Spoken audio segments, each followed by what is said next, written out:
Breaking news for you now, because new figures show the rate of UK unemployment increased to 4.7% in the 3 months to May. That's up from 4.6% in the 3 months to April. So, well, good time to speak to the government. I'm joined by Jess Phillips now, Minister for Safeguarding and Violence Against Women and Girls. But we'll get on to what you want to talk about in just a second, but reaction to those figures that we've just heard. Look, always figures like that are worrying, and that is why the government is so fiercely seeking to create economic growth. And look, all I would say is some of this stuff is going to take huge amounts of time when we've had decades of stagnant growth. But like, as a constituency MP, just as a citizen of the UK, these things are always worrying. There have been hundreds of thousands of new jobs created, and wages have increased in the last 10 months quicker than they increased in the last 10 years. So in the round, we have to make sure that we're continuing steely to focus on growing the economy so that figures like that fall. We're talking to the Tories after 8 o'clock, and they will point to the fact that the economy was starting to do well at the start of last year, that the employment figures were good at the start of last year. They're going to blame the Labour government for this, and also the stagflation that we're seeing with inflation going up, not down. Well, of course they're going to blame them. That's their job. I mean, are they right to? No, they were in power for 14 years, of which they oversaw growth tumbling and stagnating. They saw, investment in our UK at pitiful levels. It is going to take a long time now. I will cut the Tories some slack. I'm not sure why I'd bother, but let's go for it. I would cut them some slack and say that there are global incidences, whether it's COVID, whether it's Ukraine, whether it's the trouble in the Middle East. These are things that governments all have to deal with that will affect and fluctuate in our economy. So I will cut them some slack for that. But 14 years of totally stagnant growth is not something that changes overnight, and that is why we have to have a steely focus on getting investment into Britain. Your day-to-day focus is, in particular, tackling violence against women and girls. You're announcing spending £53 million more on this in the coming years, on new schemes, as you know, you'll talk about. But one of those needs offenders to opt in to getting help. How likely is it that that happens? Look, so what we're launching today is an enormous shift and a change in moving the attention and, frankly, the work that has to be done when a victim of domestic abuse comes forward.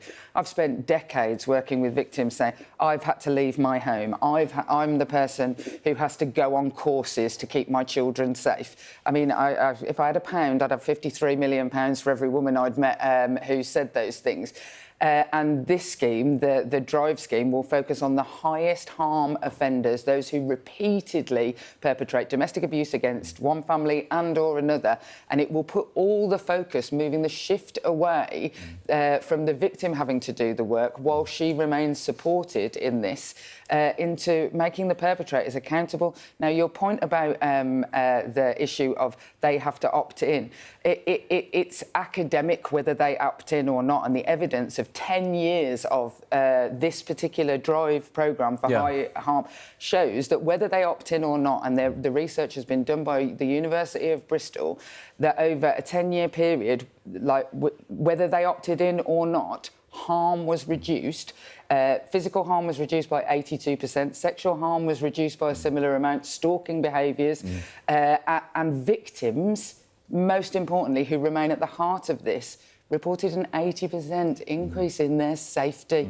So the evidence shows me that whether they opt in or not, actually, this isn't about them going on nice programmes. This is about using tactics with police, with other services to interrupt their behaviour and making them do the work, not victims. Just very quickly on grooming gangs. We've seen that recent U-turn by the government to have a national statutory inquiry into grooming gangs. When there have been reports into this before, not least by Professor Alexis Jay, of course, was there something that Baroness Louise Casey found in her report that prompted that U-turn by the government? Something specific that you didn't know?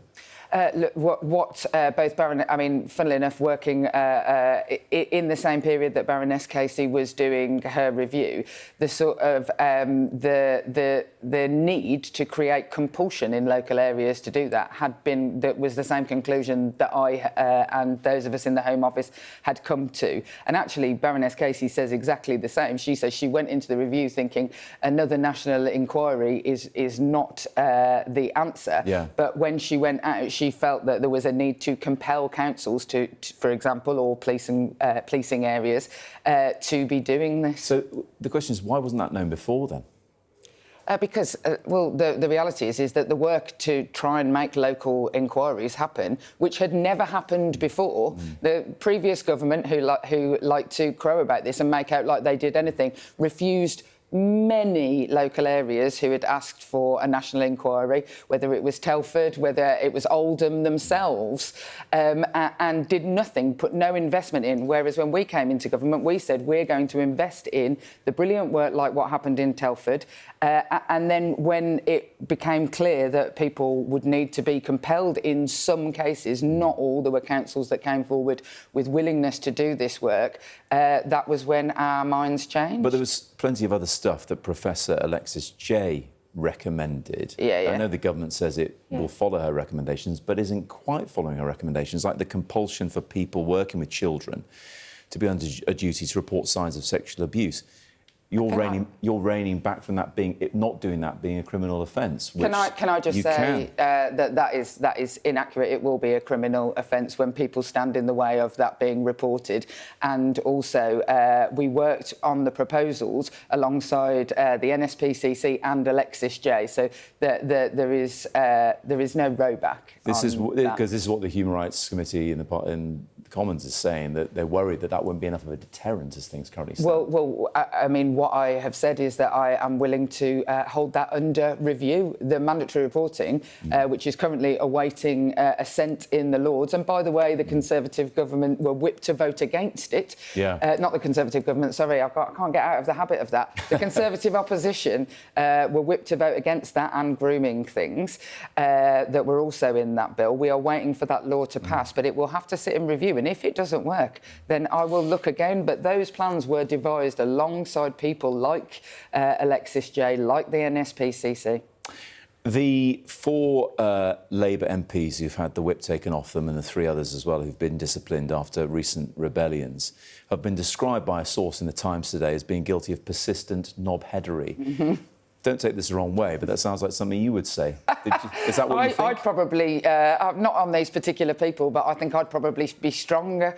So you think that's the case? Well, look, on these people, I have if I'm going to be perfectly honest with you, Matt, I have no idea about the disciplinary, what goes on, or who has been dissenting or what. I don't pay that much attention but you do know to what is being said by various colleagues. But if people are persistently speaking out against the Labour government, not just in how they vote, actually, because loads of people who vote against the government, myself included at times,